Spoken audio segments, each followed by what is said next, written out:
Hey, what's up everybody? Welcome back to the channel. In this video, I'm going to be talking about one of the dreaded feelings that almost every athlete goes through in their pursuit of excellence, and that is the feeling of overwhelm.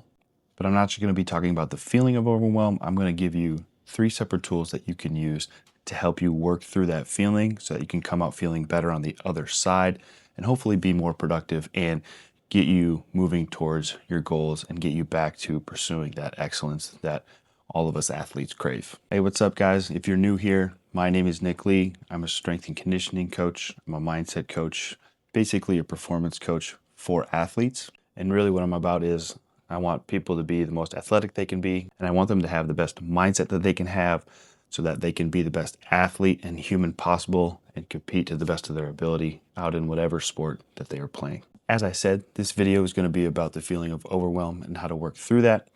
We're going to give you 3 tools here, and I'm going to talk through each one so that hopefully we can get you some forward motion in getting through those feelings and coming out better on the other side. If you're anything like me, you will from time to time, and also it is inevitable, you will feel overwhelmed with all of the things that come with being an athlete. Not only everything that surrounds your sport, but school, social pressure, anything else, relationships, anything else that can pile on to your sport and the stress of your sport.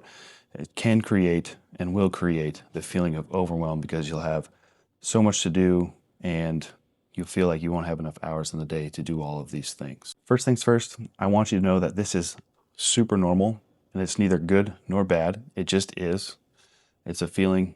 The feeling will come, the feeling will pass, and it's okay to feel that way. And since you're watching this, you were probably having this feeling because you wouldn't be watching this if you weren't overwhelmed.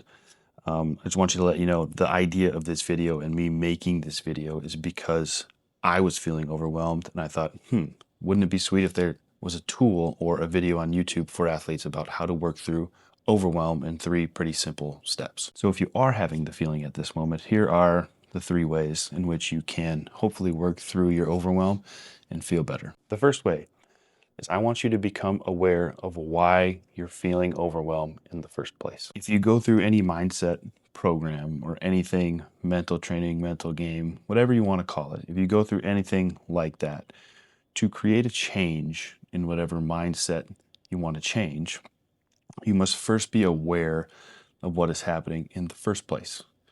So the first step is becoming aware of why that feeling of overwhelm has crept up. So congratulations, you are aware enough to know that you can manage your emotions. You know that it's overwhelm that you're feeling.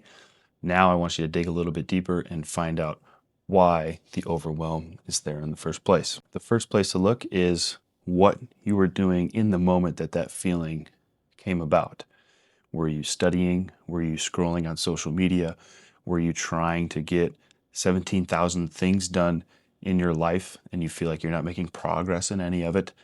There's a lot of different things that you can be doing that can tell you where your mental state is at and why that overwhelm came in the first place. And after you identify what might have triggered this feeling of overwhelm, I want you to know that the action that comes after finding out why or what triggered the feeling is dependent on whatever brought it up.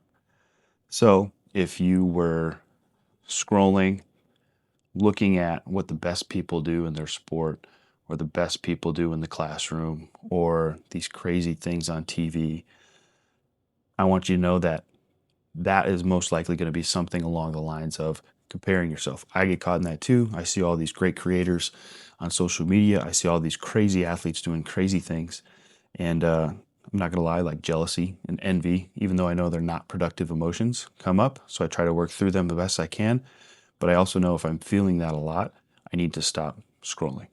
And it might be the same for you. If you're scrolling, you're constantly comparing yourself to this optimal thing that you think you should be, and then you start to downplay yourself, feel insecure about yourself, you feel overwhelmed because you're not doing enough, and there you go.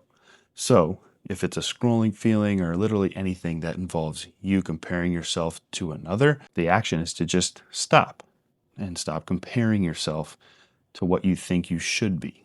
And it's just to stop and be grateful for who you are, what you have, and the person that you are anyway.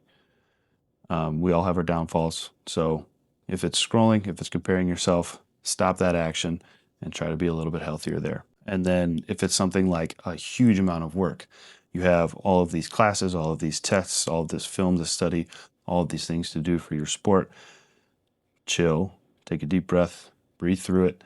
A large amount of work, your action is going to be to focus on one task at a time. What is the most pressing or the most important or the biggest task that you must accomplish? And then you can hit that. There's kind of two trains of thought here. Some people say tackle the biggest thing that you can tackle so that you get the most important thing out of the way. And then there's another group of people that will say tackle the smallest task possible, create momentum, and build yourself up into the most important task. I'm not saying either one is better than the other. I'm saying you should try for yourself which one to do, because I tend to lean towards more do the small things, gain the momentum, because once I start doing stuff, once I start taking action, action will follow after I take action rather than the huge daunting task of completing the most important piece right in front of me. It's really hard for me personally to get started on that. So what do? I do something super, super tiny, super menial, and I just hit those small tasks. And after I do a few, then I jump into something that's a little bit more important, a little bigger, so that I can gain some momentum and then just jump right into the task. So I'm not saying either way is right. It's more about finding what's right for you, what works for you. And so if it's a large amount of work, just focus on one thing at a time. So those are just a couple of examples of things that you can do when you become aware of like why that feeling of overwhelm comes up. So, but I want to reiterate that the first point here is you're going to begin with awareness. You are aware that you're feeling overwhelmed. Now the awareness has to dig even deeper. You have to become aware of why you're feeling the overwhelm in the first place. Point number 2, go do something physical.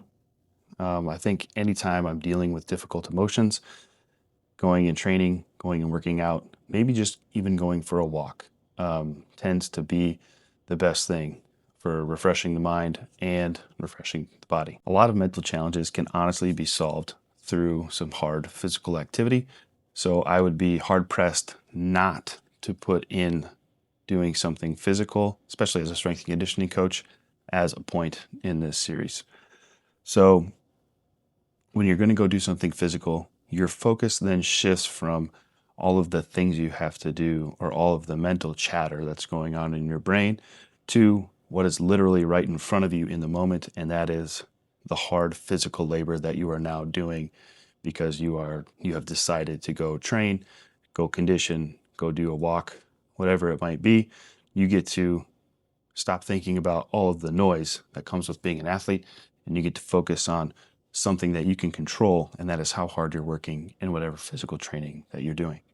So I think having that physical training tends to quiet the mind and bring the mind into focus on whatever it is you're doing to try to combat the feeling of overwhelm and get through it. A second point of why I think doing something physical is great is you get literal feel-good chemicals coursing through your body after or through exercise. So not only are you shifting your focus from all of the frantic thoughts that come with overwhelm, you are now focused on one thing, something you can control, which is huge.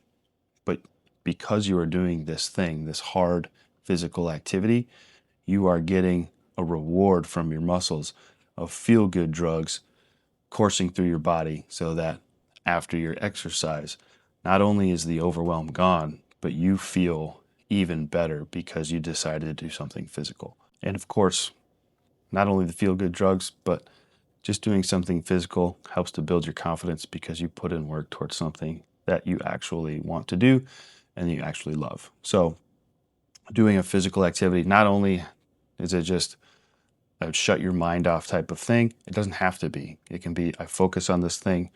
Even though it's hard, I'm going to choose to work through it because I know it's going to better me in the end. And then I get to reap the rewards of the feel-good chemicals that get produced in the body through that exercise. After doing something physical, there's the third point, and This third point it's a little bit opposite of the second point, but that is to go do something meditative. Now, doing something meditative can include doing something physical. I find myself in a meditative state whenever I do yoga.